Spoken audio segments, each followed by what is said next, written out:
Graça e paz, irmãos queridos. É uma alegria estar com vocês aqui presentes e também chegar até você que nos acompanha no YouTube. É um grande privilégio chegar até você, e nós chegamos até você não para te confundir ou para falar coisas que te põem em dúvida, não. Nós chegamos até você com a infalível palavra do Evangelho da graça de Deus. O que Paulo diz em Romanos capítulo 1, verso 16 e 17. Ele diz: não me envergonho do Evangelho, porque o Evangelho é o poder de Deus. O que é o poder de Deus? Paulo disse que o Evangelho é o poder de Deus. Agora Paulo está cercado dos judaizantes, do povo judeu. Paulo está cercado de autoridades religiosas que são contra ele, que dizem que aquilo que ele prega é mentira. Paulo está sendo perseguido. Paulo está correndo risco de vida. E ele é o único que está pregando o Evangelho da graça de Deus no meio do judaísmo. Então, quando ele fala que não se envergonhava do Evangelho, Paulo está cercado de oposição, cercado de liderança religiosa, cercado pelo sistema religioso. Paulo tem uma oposição enorme contra ele, que diz que aquilo que ele pregava e ensinava era mentira, e era contra os judaísmos. Mas mesmo assim ele fala: eu não me envergonho, porque eu sei que o Evangelho é o poder de Deus. Então, quando eu era pentecostal, eu achava que o poder de Deus era tremer, falar essas coisas. Tô vendo, Deus me revelou, né?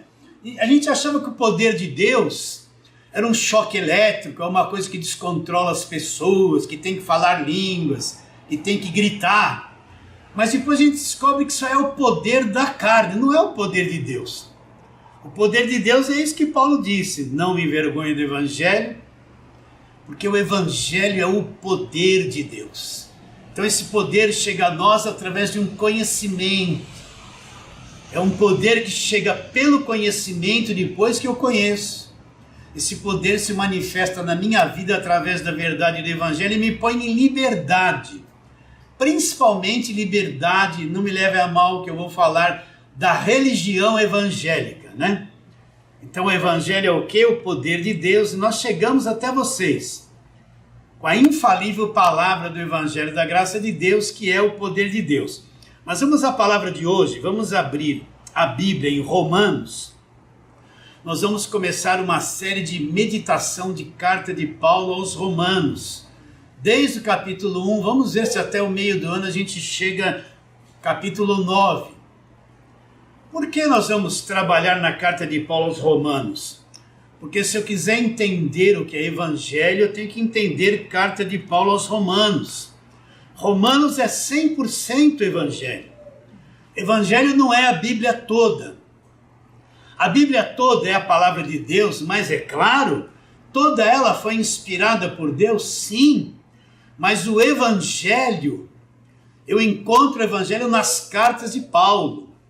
O Evangelho são cartas, poucas cartas que estão inseridas na Bíblia, onde o Evangelho da graça de Deus foi revelado. Se eu for procurar no Velho Testamento o Evangelho da graça de Deus, isso é muito sério. Eu não encontro, eu vou encontrar a história do povo judeu, judaísmo, as promessas que Deus fez para quem cumprisse a lei, as maldições que havia para quem descumprisse a lei. Eu vou encontrar a formação do povo de Israel, essa coisa toda. Mas eu não vou encontrar o Evangelho lá, eu vou encontrar uns sinais que apontavam para frente que Cristo viria. Mas quando Cristo morre na cruz, ressuscita, levanta o apóstolo Paulo, aí é que eu vou começar a entender o que é o Evangelho.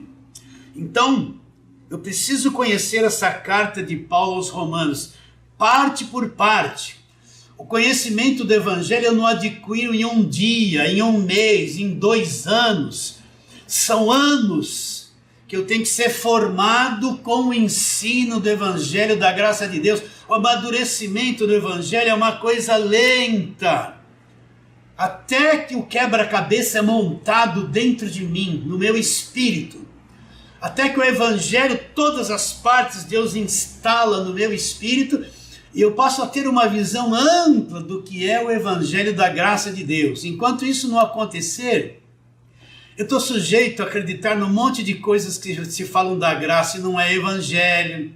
Eu vou estar sujeito a acreditar nesses pregadores da graça que falam que Jesus já voltou nos anos 70, que anulam um monte de coisa que é aquilo que não é, que é evangelho. Entende? Enquanto eu não amadurecer, eu não tenho filtro para filtrar aquilo que é evangelho da graça de Deus e aquilo que não é. Então vamos lá. Na live passada nós gravamos uma pregação sobre estes versos que vamos ler. E hoje vai ser a segunda. Romanos capítulo 1, versos 1 a 7, que diz assim. Preste muita atenção no que você vai ler logo nesse primeiro verso. Paulo, servo de Jesus Cristo, olha lá, chamado para ser apóstolo, separado para quê? Para o evangelho. Paulo foi separado por Deus para o evangelho, o qual foi por Deus outrora prometido, por intermédio dos seus profetas nas sagradas escrituras, com respeito ao seu filho, o qual segundo a carne veio da descendência de Davi, e foi designado filho de Deus com poder segundo o Espírito de santidade, pela ressurreição dos mortos, a saber, Jesus Cristo nosso Senhor, por intermédio de quem viemos a receber graça e apostolado, por amor do seu nome, para a obediência por fé entre os gentios, de cujo número sois também vós chamados para seres Jesus Cristo. A todos os amados de Deus que estáis em Roma, chamados para seres santos, graça a vós outros e paz da parte de Deus nosso Pai e do Senhor Jesus Cristo. Então nós vamos ficar nesses versos lidos sobre a saudação de Paulo, como Paulo cumprimentava a igreja. Paulo usava dois pilares do evangelho da graça de Deus. Então, olha o verso 7. A todos os amados de Deus que estáis em Roma, chamado para ser santos, olha lá, graça a vós outros e paz. De onde vem essa graça e essa paz? Graça e paz da parte de Deus, nosso Pai, e do Senhor Jesus Cristo. Então Paulo ainda fala Deus Pai e Senhor Jesus Cristo. E de onde vem essa graça e essa paz? Vem do Deus Pai e do Senhor Jesus Cristo. Então vamos tratar da primeira palavra, graça. Para mim entender o que é a graça de Deus, às vezes eu penso que as pessoas entenderam o que é a graça de Deus, mas no decorrer do tempo eu percebo que elas não entenderam o evangelho. Quantos entre nós que eu tinha certeza que acreditavam na graça de Deus, que nos ouviram anos a respeito do evangelho da graça de Deus, mas que hoje, quando eu os encontro, eu vejo que eles não entenderam, porque eles mudaram a linguagem, mudaram a forma. É inacreditável as coisas que acontecem, meus irmãos. Para mim entender o que é a graça de Deus, eu preciso entender um outro fator. O que é a lei? Porque a gente fala assim, o fim da lei é Cristo, e estamos libertos da lei, estamos na graça de Deus. Mas às vezes as pessoas não entendem o que é a lei, porque a lei foi dada, né? Então vamos trabalhar nisso para falar sobre essa saudação de Paulo, graça e paz. Vamos lá, Gálatas capítulo de número 3, Gálatas 3, vamos ler a partir do verso 19. Para a gente entender claramente a graça, eu preciso entender a lei. Então, graça 3, verso 19, onde Paulo faz uma pergunta, olha lá. Qual, pois, a razão de ser da lei? O que Paulo está perguntando? Por que a lei foi dada? Foi adicionada por causa do quê? Das transgressões, até onde ela vigoraria? Até que viesse o descendente a quem se fez a promessa foi promulgada por meio de anjos pela mão de um mediador. Até aí. Qual a razão de ser da lei? Por que Deus teve que dar a lei? Por que a lei teve que existir por aquele período? Ela teve que existir por causa das transgressões. Então o que isso quer dizer? Quando Deus trouxe a lei, não serás mentiroso, não cobiçarás, né? E outras coisas mais, a lei foi dada para quê? Para revelar a natureza caída do homem. A lei foi dada para mostrar essa natureza carnal, pervertida, que não está sujeita à lei de Deus, que não quer obedecer a Deus, que não consegue ser santa, que não consegue salvar-se a si mesmo. A lei foi dada para mostrar o homem defeituoso, o homem caído, o homem pervertido, o programa que está na carne do homem para fazer coisas continuamente más. A lei foi dada para mostrar uma raça humana deteriorada, caída, estragada, apodrecida, corrompida, condenada. Então a lei foi dada por causa das transgressões, para trazer para fora aquilo que o ser humano se tornou.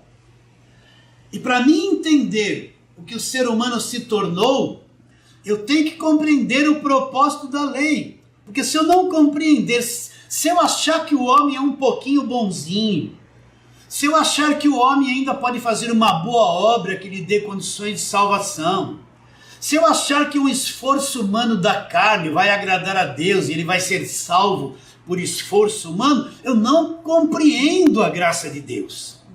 Porque a lei foi dada para mostrar, todos estão estragados, todos têm um potencial para fazer tudo errado, todos são mentirosos. Não, o que diz lá em Romanos 3? Todos se extraviaram e juntos se tornaram inúteis. O que Deus quer dizer? Que toda a raça humana caída é uma raça inútil, ela não tem vontade de buscar a Deus, ela é voltada para o ser carnal, para o homem exterior, e ela não tem uma obra que possa fazer que lhe dê condições de salvação. Então, se eu não entendi isso claramente, porque a religião evangélica ela prega assim, olha, faz uma campanha que você vai ser salvo, faz um voto que Deus vai abençoar, sobe no monte que uma coisa vai acontecer, paga um preço para Deus fazer alguma coisa por você. E você fazendo tudo isso, você vai manter a sua salvação. Mas se você falhar, você vai perder a salvação. Olha para as pregações evangélicas, tudo tem um preço, tudo é uma campanha, tudo é um voto, tudo é uma coisa que eu tenho que dar para Deus, tudo depende de um esforço, de um jejum. Deus só faz alguma coisa por mim se eu entrar nessas obras mortas e fazer essas coisas para Deus. Porque se eu falhar em fazer estas coisas, eu perco a salvação, Deus não se agrada mais de mim. Então a lei foi dada para mostrar que o homem é incapaz de salvar-se a si mesmo. Que todos nós estamos presos numa natureza caída, que fazemos coisas erradas, que a nossa santidade é uma farsa, é uma santidade de culto, onde eu ponho o paletó e gravata, amém, glória a Deus, paz de Deus, paz do Senhor. Mas fora do culto, eu acabo mentindo, eu acabo cobiçando, eu acabo sendo pessoa nervosa, eu brigo, eu nego tudo aquilo que aquela falsa santidade aparenta no culto. Vocês estão entendendo? Então a lei foi dada para trazer para fora uma raça apodrecida, uma raça estragada, mostrar a transgressão, mostrar a incapacidade humana, mostrar os defeitos de cada um e provar para o homem que Deus é santo, que Deus não está envolvido no defeito humano, e provar para o homem que se não é uma ação de Deus, eu nunca serei salvo. Eu não sou salvo porque jejuei, Eu não sou liberto porque fiz um jejum. Aí vem as obras mortas da falsa religião. Eu não sou liberto porque alguém pôs a mão na minha cabeça e mandou o mal sair.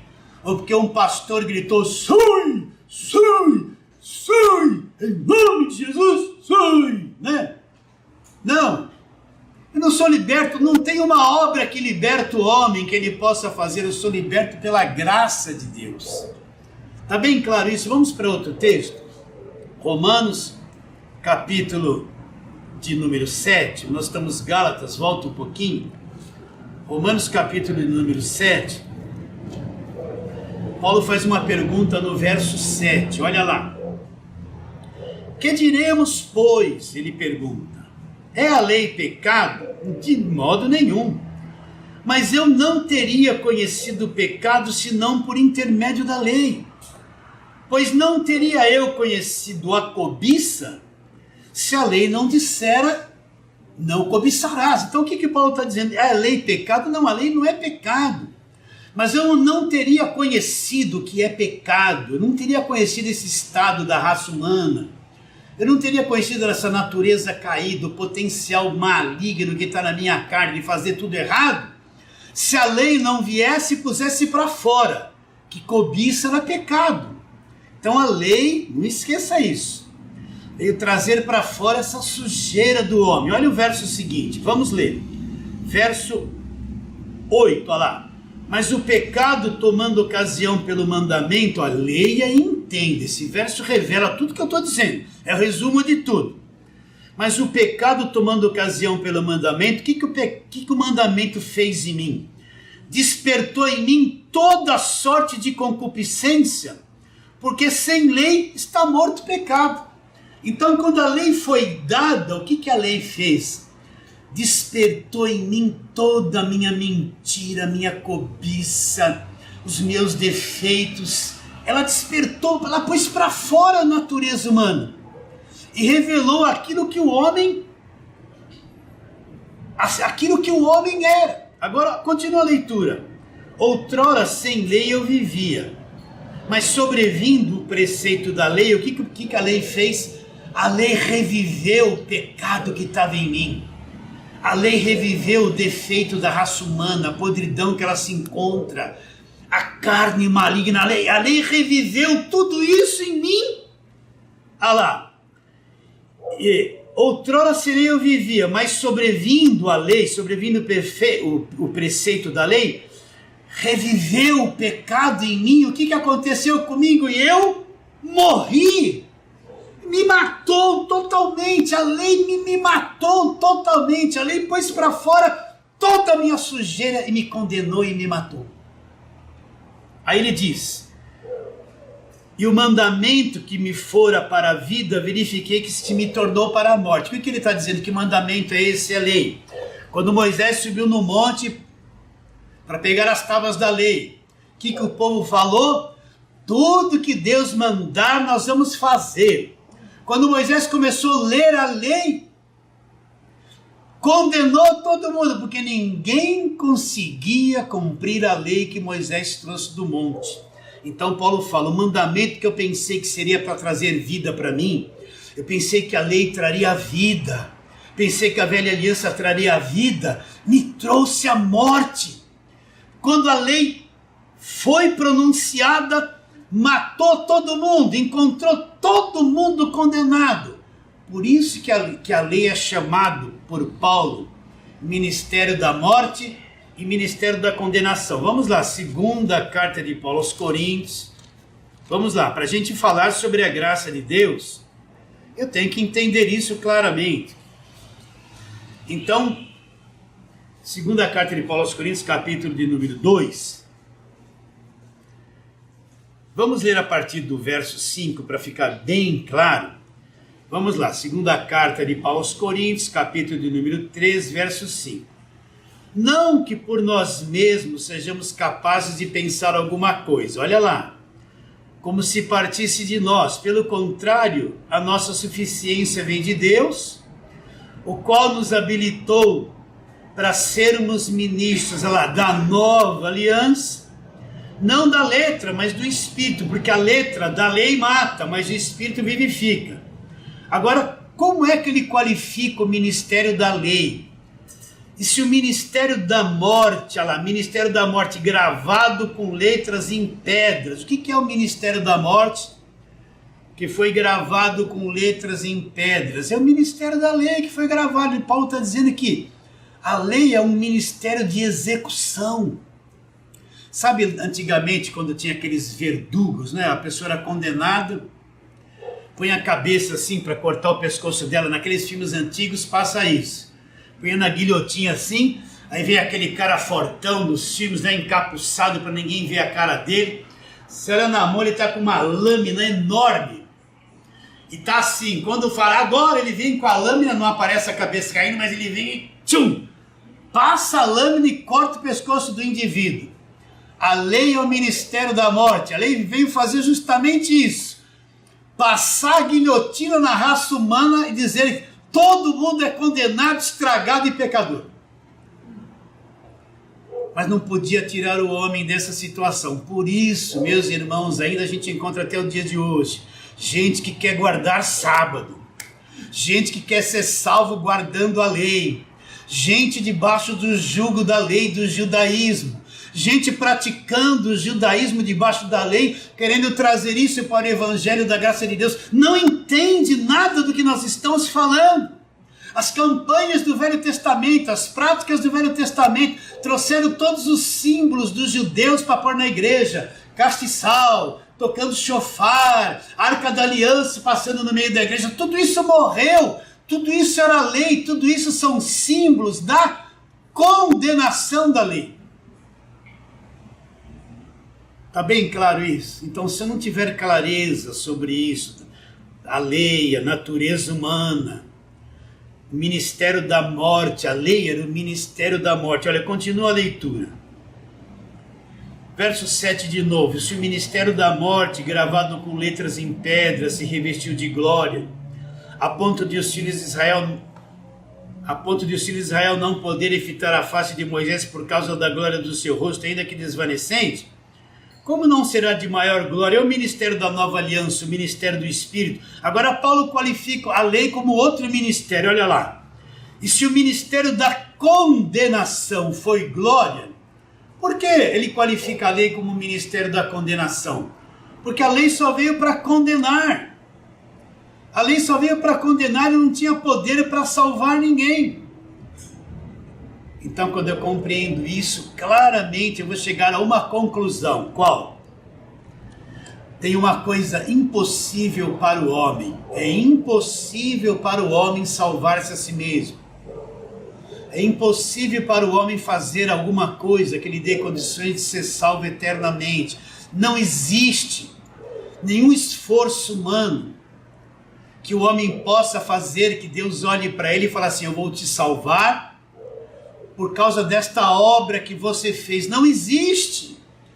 Assunto encerrado. Esse monte de coisas no meio da religião evangélica, de obrigações, de costumes, de aparência, de sacrifícios, de votos, esse monte de obras que foram criadas no decorrer dos séculos, que está dizendo que é evangelho.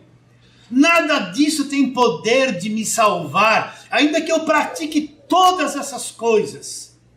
Eu não serei salvo por nenhuma dessas coisas que eu pratiquei, por nenhuma dessas obras. Por quê? Entenda isso, para você entender a graça de Deus. Não existe nada neste mundo. Olha, eu posso fazer coisas bonitas. Eu vejo muita gente evangélica que vai dar comida para as pessoas pobres debaixo dos viadutos. Pode fazer isso, mas você não está sendo mais santo, você não está sendo melhor e mais salvo porque está fazendo isso. Eu conheço gente que acolhe os viciados e abre lá um centro de recuperação, uma obra duríssima, mas maravilhosa, vai recuperar muitas vidas. Mas isso não me mantém mais salvo, não me torna melhor que quem não faz isso, não me torna mais especial. Eu estou fazendo uma obra só, mas isso não dá condições de ser salvo, né? A pessoa pode ganhar 5 milhões de reais, ser dizimista todo dia e dar mais 10%, e fazer tudo isso para a igreja. Tomara que aparecesse alguém assim aqui, né? Seria bom, né? Eu ficaria contente. Não precisaria dar dízimo não, porque aqui a gente não cobra dízimo. Basta só a oferta, né? A pessoa pode fazer isso, mas isso não a torna melhor diante de quem não faz. Isso não torna ela mais salva e nem vai salvá-la por praticar isso. É impossível para o homem fazer qualquer coisa que lhe dê condições de salvação.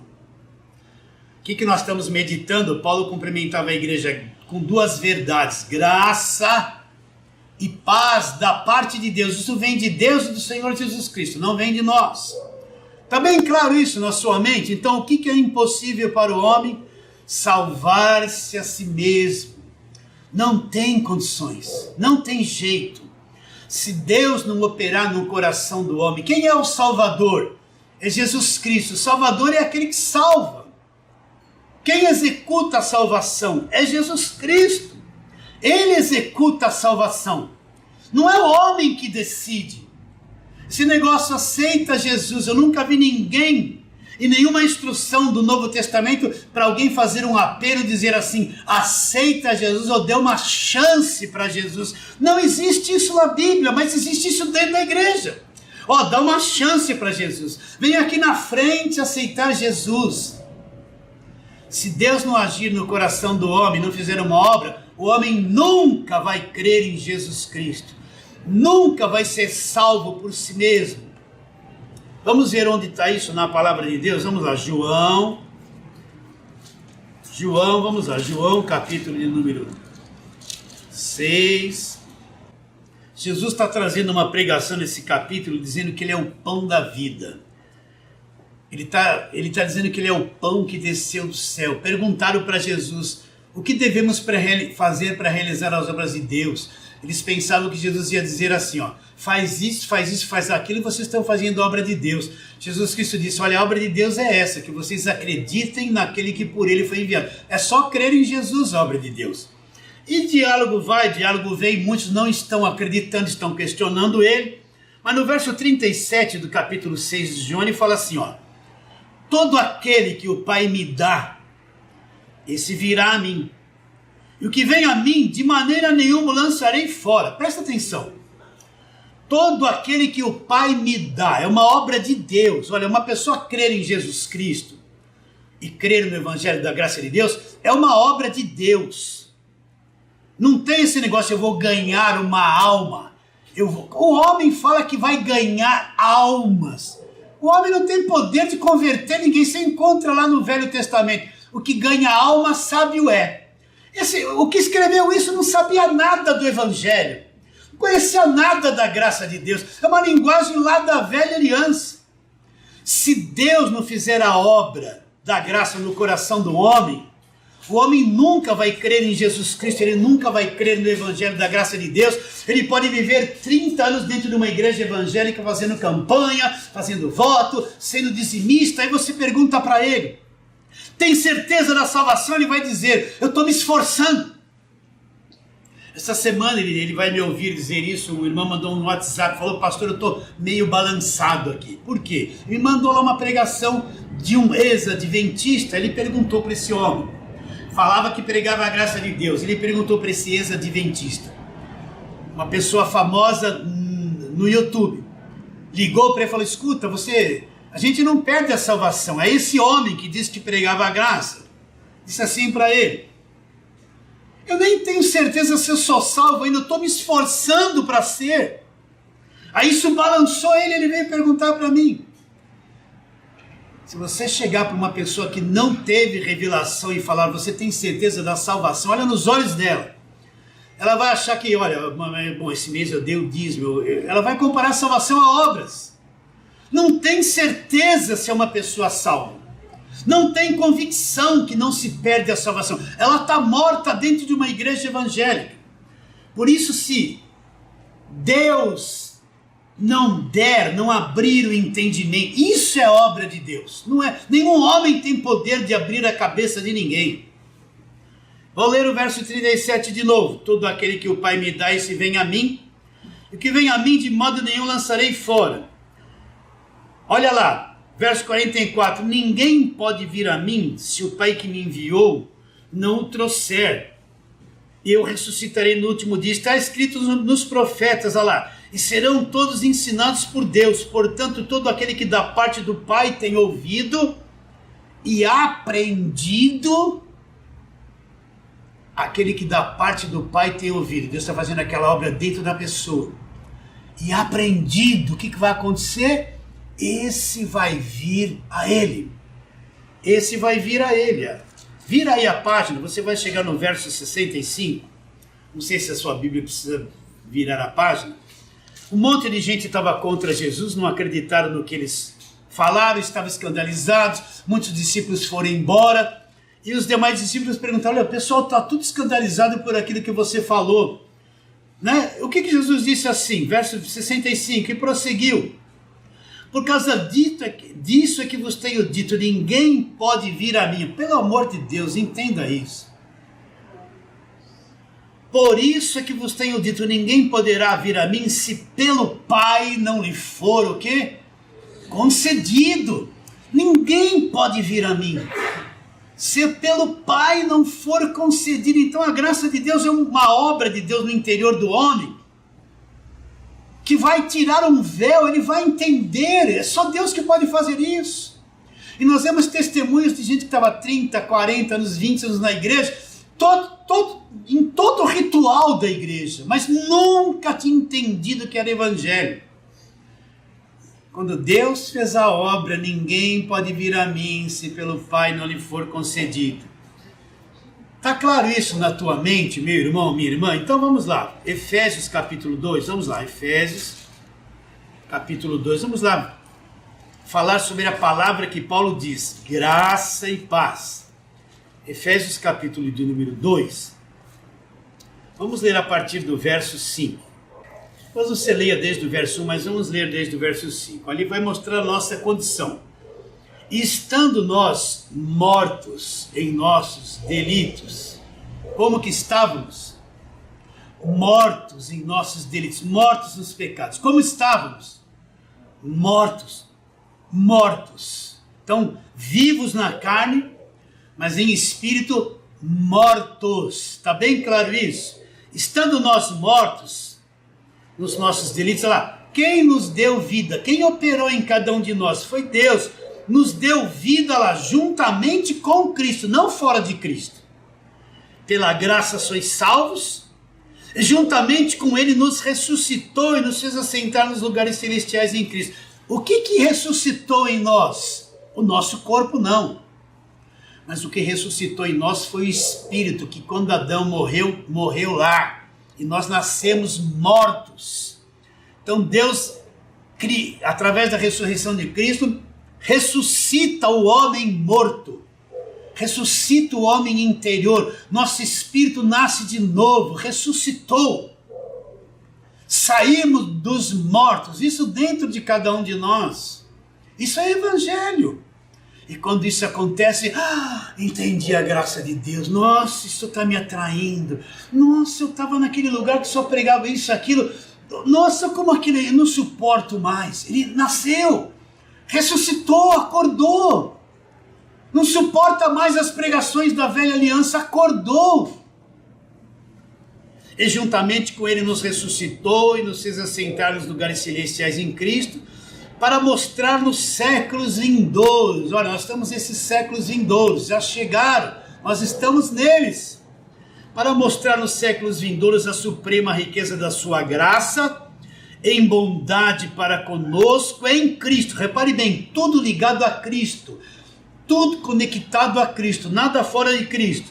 Agora ele vem com o desmonte da religião, agora ele vem com o desmonte das obras, agora ele liquida a religião. O que ele fala?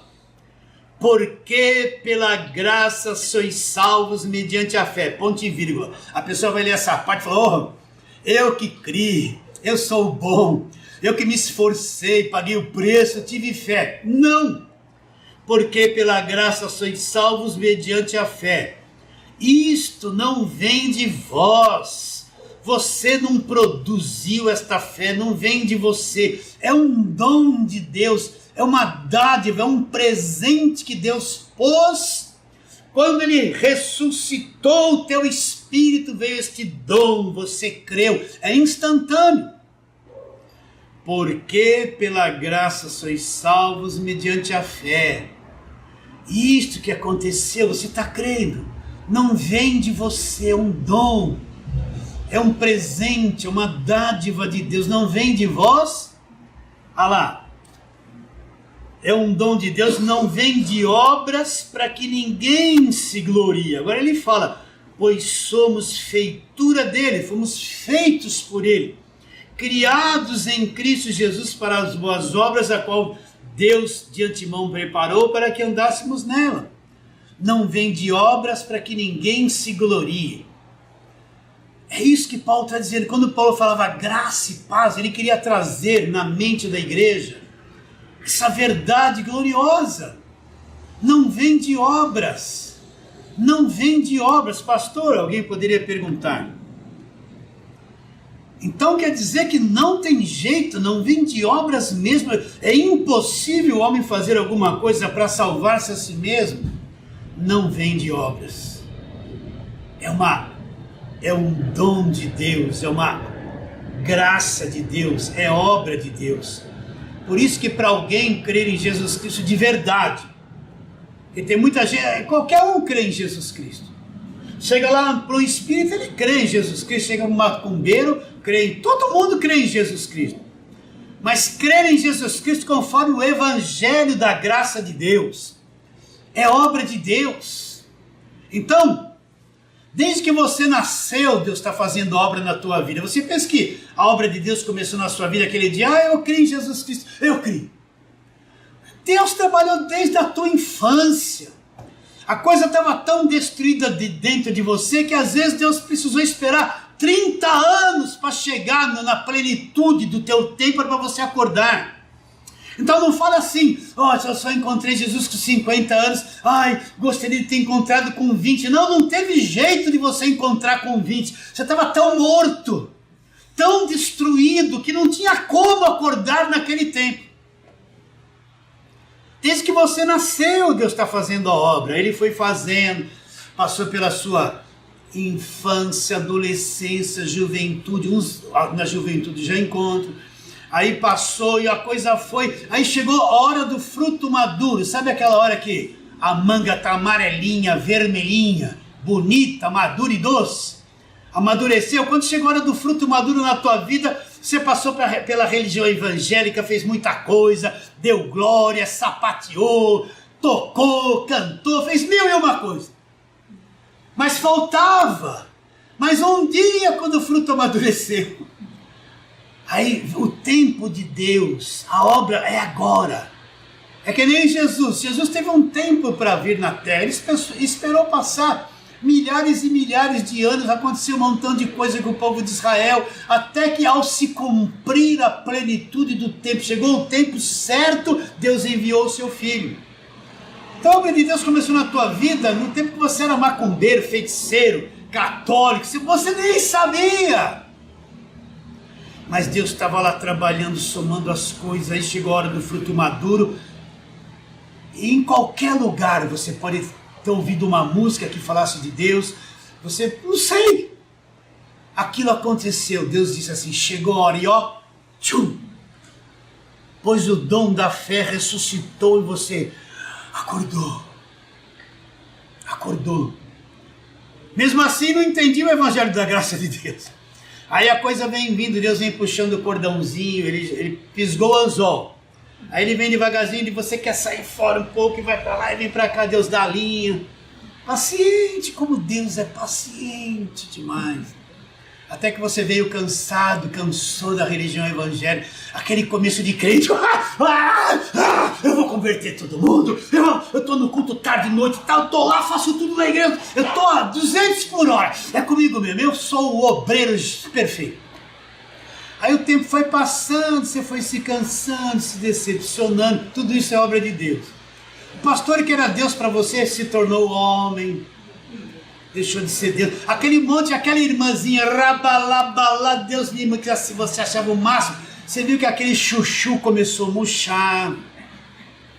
não te encantava mais, os homens de Deus não dava mais, até a música que você gostava rasgou-se o véu, começou a cansar, e você falou, aí, tem alguma coisa errada comigo. Aí o professor foi falar com o pastor falou, tem um diabo na tua vida, você precisa de avivamento, você precisa voltar ao primeiro amor. Jogou um peso em cima de você, mas o primeiro amor não volta mais. Eu vou cantar, quero voltar ao primeiro amor, ao primeiro, não volta.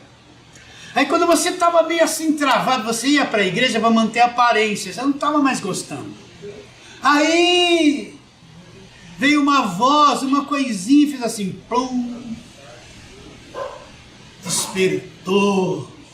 Despertou a revelação, o dom da fé, acordou, a coisa aconteceu. Vocês estão entendendo? Só Deus pode fazer isso no coração, no interior de uma pessoa, mais ninguém. Essa é a verdadeira obra de Deus, é crer em Jesus Cristo, mas como está no Evangelho. Então para o homem é impossível. Como é difícil as pessoas entenderem isso. Vou ter que repetir pelos irmãos da internet. Para o homem é impossível fazer alguma coisa que lhe dê condições de salvação. Porque pela graça sois salvos mediante a fé, isso não vem de vós, é o dom de Deus. Agora o que é que não vem de obras para que ninguém se glorie? Agora o que é ser salvo? Quando isso aconteceu, entenda, Deus te libertou do império das trevas, destruiu todas as cadeias da tua vida, já fez. Aí você entendeu que o diabo foi cravado na cruz, aniquilado, despojado. Deus te libertou de tudo. Você não tem mais culpa, não tem mais o que pagar, não tem mais dívida, está perdoado, está justificado, regenerado, redimido, filho de Deus, selado com o Espírito Santo, salvo, sempre salvo. Aconteceu tudo isso na tua vida.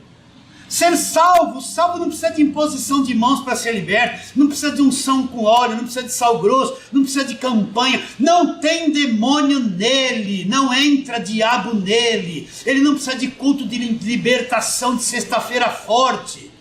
Tudo isso é a mentira da religião atual evangélica.